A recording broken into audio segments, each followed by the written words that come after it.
Hello and welcome to the Aussie Football Passport, your one-stop pod for updates on your favourite Aussie men and women who are playing their club careers abroad. I'm your host Alex, and this week we've got national team action to cover with the Matildas playing Panama in Bunbury on the weekend. The men continue in clubland across the globe with European teams returning for pre-season friendlies. We've also got some transfer news and a Socceroos friendly to update you on. Let's get straight into it with the headlines.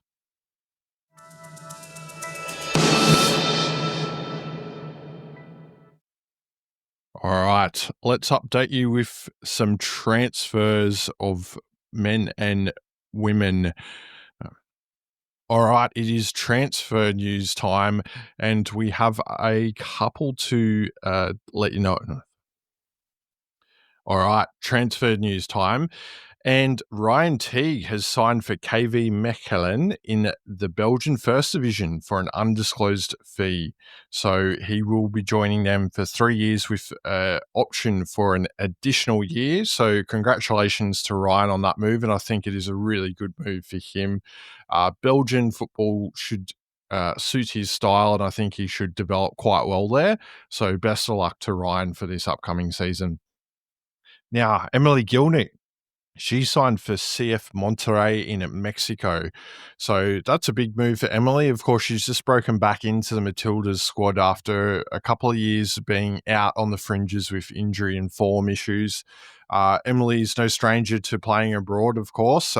She has a long list of clubs, the likes of which were Liverpool, Aston Villa, and Bayern Munich on her resume. So well done to Emily. Look forward to seeing how she does in Mexico, of course, following in the footsteps of Alex Chidiac, who played there recently as well. Now, Ellie Carpenter, as kind of predicted on this podcast, she has moved to England, and particularly she has signed with Chelsea on a 4-year deal. So well done to Ellie there. Massive move, and she'll have some familiar faces at the club. Of course, her national team teammate Sam Kerr is there, but also her former coach at Lyon, Sonia Bonpastor, is there as well, and no doubt had a key role in bringing her to the club, along with the fact that her partner is, of course, playing at London City Lionesses, I should say. So some big contributing factors, I think, and it'll be great to see Ellie do her thing in the WSL. I think that league really suits her style of play, and I'm sure the Chelsea women's fans will be very ecstatic over this signing. Now to one a little bit closer to home, Dean Bazanis, the former Liverpool Academy goalkeeper, is returning to Australia. He's just signed a 1-year deal with Brisbane Roar. So great signing for Brisbane Roar there. He was a very good keeper, and no doubt brings some experience and leadership to that Brisbane Roar team that desperately needs it. So he was most recently at Charlton Athletic in the English Championship. So a coup for Brisbane Roar to bring him back home there. That's just my thoughts anyway. All right, now to the rumour mill. It's pretty lean this week, but we've got one. We've pulled one out of the hat for you, just to fill in time on this podcast. Obviously, Christian Volpato, the man that is still yet to decide his national allegiance between Italy and Australia, he has been linked with newly promoted Serie A side Pisa. So we'll keep you updated on that one. Of course, Christian's side, Sassuolo, also got promoted there to Serie A as well. So that is it in terms of the transfers. Some other news headlines from around the footballing world. The Socceroos have confirmed that they will be playing Canada in Montreal during the October international window later on this year. So the match will take place on Friday the 10th of October local time. So that'll of course mean it will be played the following day here in Australia. This will serve as a great opportunity for the side to get to know the local conditions, of course, with Canada being one of the three host nations, I should say, for next year's Men's World Cup. So definitely a decision on two fronts in terms of playing an opposition that the Socceroos really don't get a lot of chances to play, and also to get acclimatized to the local conditions and sort of work out plans for next year. So we will keep you updated on that as well. Now, a couple of interesting ones. Matilda McNamara and Ella Tonkin, both from Adelaide United's A-League women's side. They have been on trial at PSV. Of course, Adelaide and PSV do have a partnership between the clubs.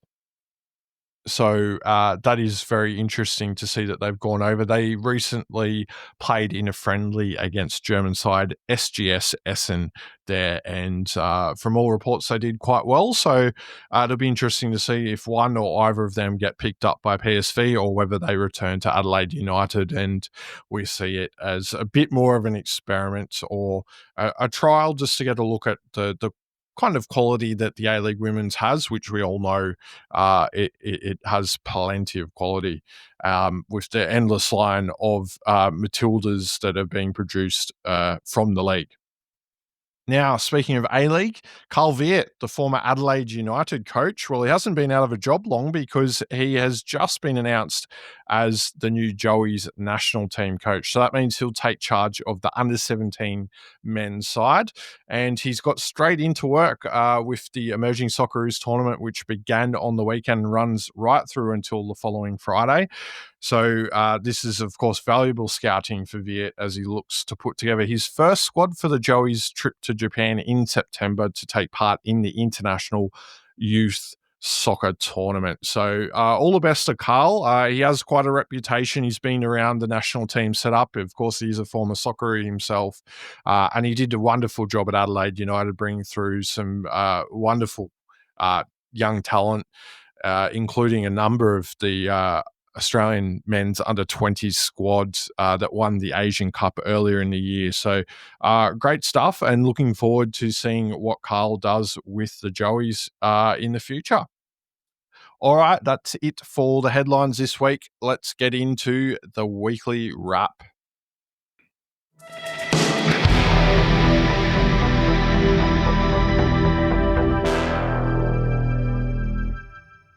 All right, weekly wrap. Let's start with the women. And of course, as mentioned at the top of the show, the Matildas are playing Panama in that 2-game series. So that means no club football for our ladies at the moment. Let's recap the game and a couple of the highlights and lowlights, for that matter, from that game, starting with the fact that the girls unfortunately lost 1-0 to Panama in that one. On a more positive note, of course, so there was debuts for Adriana Taranto, Jacinta Galabadarachchi, Grace Kuilamu, and Alexia Apostolakos. I think I've got that one right. Probably not. Apologies again to the Greek listeners. I've forgotten all of those Greek lessons that I had recently. There were 10 changes to the starting side from the last game against Slovenia. So Caitlin Torpey was the only one that remained from that last game. So I think we should probably take the loss with a pinch of salt, considering those changes. It was a really good chance for Joe Montemuro to have a look at some of the fringe players and some of the old favourites, like Jacinta, of course, who he's familiar with from their time together at Clubland at Melbourne City. But what is clear is the way that Joe wants the girls to play. It's a possession-based style of football, progressive football. But that first half was really disappointing. 64% of possession, but no real chances, clear-cut chances that were created, particularly in the first half. So a little bit of work to be done there. And of course, Joe will work the girls hard. And of course, they do have the second game against Panama coming up on Tuesday night, or the night that this podcast is released. And that game will be in Perth. a 6 p.m. local kickoff or 8 p.m. if you are on the East Coast, and of course anywhere in between if you're in Central Australia. Another one to note from that game was that Tegan Micah came off with an injury, so that's a bit of a shame. We're not quite sure of the severity of the injury at this point in time, but we will let you know. Of course, Tegan is without a club at the moment, so this Matilda's international window was a really good chance for her to get in the shop window and hopefully find a new club. So hopefully she can get back on the park, but if not, no doubt it will mean more opportunity for Chloe Lincoln in between the sticks. So that's it for the women this week. Now let's head over to the men and Japan, where we do have a couple of Australians, I should say. It was slim pickings though this week, and it was only Thomas Deng that got the full game for Yokohama F Marinos in their 1-0 win over Yokohama FC in the local derby. It was a much-needed win for Yokohama. Of course, they're well mired into that relegation zone there in the J-League, so that will be a bit of a confidence boost for Thomas Deng and his teammates at the Marinos there. Now let's head over to Scandinavia, to Finland in particular. And Mitchell Glasson, he got a full game for his side, KTP. However, they did go down 2-1 to Ilves there. So unfortunate for Mitchell, but good to see him building his minutes over the last few weeks there. So that is great to see. Now let's head over to the US&A, and let's start with midfield man Aidan O'Neill. He got a full game for New York City FC, and they had a convincing 3-1 win over Toronto FC. So well done to Aidan as he continues his good form. Now Brad Smith, the super sub, his super sub status, I should say, continues with 18 minutes off the bench for FC Cincinnati in their 2-1 win over Chicago Fire. So well done to Smithy there. He looks like he's becoming the game closer outerer, and that is a technical term for everyone listening there. Now, Patrick Yazbek, he got 89 minutes in a dramatic 1-0 win for Nashville SC over Philadelphia Union. What a game this was. You should do yourselves a favor and go out and check the highlights of this one, because I'll try and summarize it with words and in audio form, but I don't think it does it justice, because there was a 63rd minute red card to Yazbek's teammate Jonathan Perez in that one. So just to set the scene, Nashville are down to 10 men at this point, and the game went on for quite a while. In fact, over 10 minutes of added time. And Hani Mukhtar, he went on to score the winning goal, which was a penalty in the 11th minute of that added time. Wow, incredible stuff. And of course, Nashville SC, that means they stay in second spot in the MLS there, with FC Cincinnati in front of them in their division. So very interesting times there. Now, we had an Aussie derby as well in the USA in the MLS, and it was between Real Salt Lake and St. Louis. Jake Girdwood-Reich, he got 79 minutes for St. Louis in midfield in that game. And Ariaf Piol, well, talk about impact subs. Ariaf, he came off the bench for a whopping 1 minute for Real Salt Lake. Some say it was his impact that got them the win. It was a 3-2 victory there in the Australian derby. However, Lachlan Brook did not come off the bench for Real Salt Lake in that game. So bit of a bummer there, but I'll try and pick the mood up a little bit with Kai Rolls getting a full game for DC United in their 0-0 draw with Atlanta United there to round out the action in the MLS for our Aussies.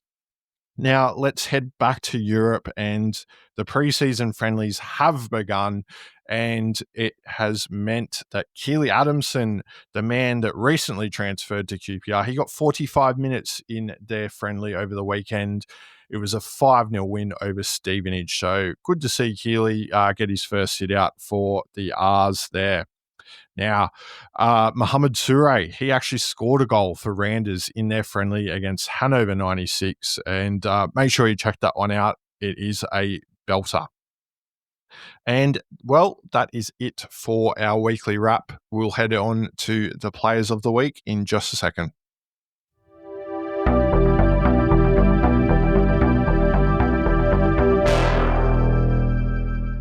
Players of the week. Well, I tell you what, between you and I think I may have cursed this segment over the last couple of weeks because this was even more difficult than the previous two to pick out a men's and women's player of the week. So I've really had to, you know, do some a lot of thinking on this to come up with something because there were no goal scorers, there were no clean sheets, no defensive masterclasses, no midfield maestro work for our ladies. Unfortunately, this week, of course, no club action, only the 1-0 loss to Panama. So what we've decided to do is go for a feel-good selection for our ladies player of the week, and that means it goes to Jacinta Galabadarachchi.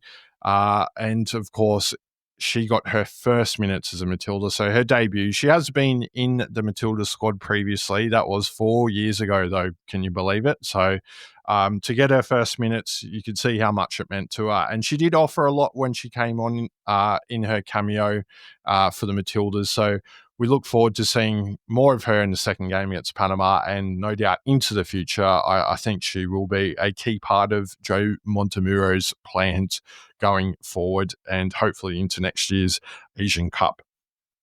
Now, as for the men, well, as we made mention in the last segment, Mohamed Toure scored that goal for Randers in their friendly against Hanover 96. So, well, it had to be him that got our player of the week, didn't it? Because there was not many other options, let me tell you. And I tried to find one. I really did, but I just couldn't do it. So well done to Mohamed Toure. So I don't want to jinx this segment any further. So I'm just going to move on to wrapping up this week's podcast because really it's pretty lean without the European seasons at the moment. So that is it for another week of the Aussie Football Passport. I hope you enjoyed it and had a bit of a laugh, learnt something, or if you feel like heckling me on social media, please do. We are on X, Facebook, and Instagram. You can keep up with all the latest on the show there. And yes, as I said, heckle as well. We are also on Spotify, Apple Podcasts, YouTube, and Amazon if you want to listen to this. So that means we're on all the good podcast hosts. There's probably a few bad ones out there that we might be on, but probably not of our own permission. But anyway, we shall move on. All right. So next week's episode, we'll wrap up the second game of the Matildas against Panama, and we'll also look at any transfers that happen between now and then, as well as giving you the weekly wrap on our men playing abroad. So thanks for listening. I'll catch you in the next episode. I hope you enjoyed it. Have a good one.